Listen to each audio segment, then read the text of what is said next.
Hi friends, ఎలా ఉన్నారు? మన గిరిజన ప్రాంతంలో అయితే ఇది అయితే గిరి చెట్టు అనమాట. మనకి తాటి కళ్ళు ఎలాగుంటుందో కిందకైతే ఇప్పుడు మన గిరిజన ప్రాంతం అలా ఉంటుంది. పై చూస్తున్నారు కదా, కుండ అయితే ఉంది, తప్పలే ఉంది. దాంతోపాటు డోకి అయితే ముంచుతున్నాను అనమాట. దాని కళ్ళు ఎలా ఉంటుందో నేను చూపిస్తాను. అని అయిందా మరి బాగా తీస్తాడు.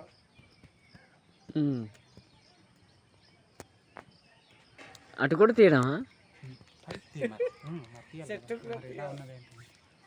ఇప్పుడైతే కాసేపులో అయితే మన కళ్ళు అయితే వస్తుంది అనమాట. చూద్దాం దాని సంగతి ఏంటి అన్నది, ఎలా ఉంటుంది ఏంటి అన్నది చెప్తాను.